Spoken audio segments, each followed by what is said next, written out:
En visite en Côte d'Ivoire, le chef d'état-major des armées de l'air et l'espace aérienne, le général des armées Stéphane Mills s'est prononcé sur l'opération Barkhane en Côte d'Ivoire le mercredi 13 avril 2022.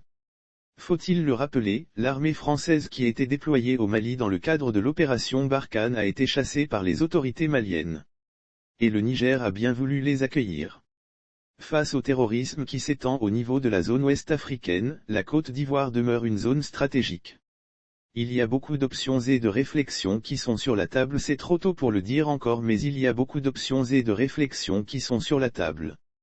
Il faut qu'on redéfinisse clairement les missions dans l'opération Barkhane nouvelle génération et ensuite quels sont les moyens et comment les repartir dans la zone, a-t-il expliqué après la visite de l'Académie des métiers de l'armée de l'air, EME, de Côte d'Ivoire située à la base aérienne au sein de laquelle se trouve une cabine de simulation de vol.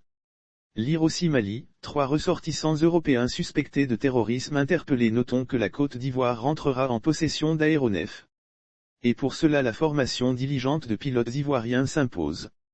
La formation de pilotes pour cela, il a salué les efforts de la Côte d'Ivoire en matière d'équipement de l'armée de l'air. Et la formation des Ivoiriens doit être une priorité afin de renforcer la puissance de l'armée de l'air. On est au cœur de ce qui permet à une armée de l'air de se construire avec l'académie militaire. Je pense que les efforts, notamment les efforts de partenariat avec la France et l'armée de l'air ivoirienne, se font d'abord ici parce que c'est avec la formation des plus jeunes qu'on prépare une armée de l'air efficace pour demain. Je suis ravi d'être au cœur de la future académie dont on attend l'inauguration officielle, a-t-il félicité. Il faut voir loin pour avoir une armée de l'air efficace. Il a par ailleurs précisé qu'il y a beaucoup de projets, beaucoup de choses qui sont envisagées. Que ce soit la montée en puissance des plateformes, des RH. Je pense que c'est très ambitieux, très bien.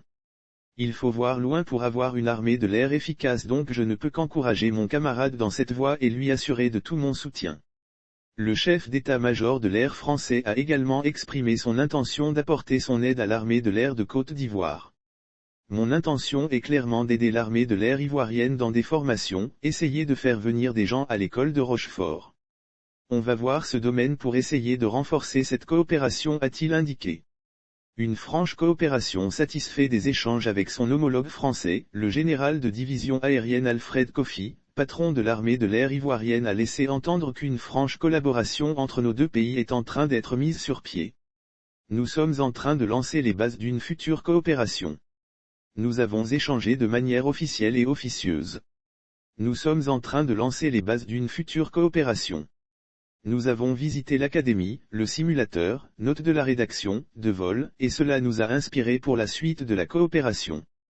Lire aussi Mabry Twakeus frappé par un malheur, son ESG frôle la mort, aucune chance pour son chauffeur pour les échanges de la coopération, on a parlé de ressources humaines, d'équipement.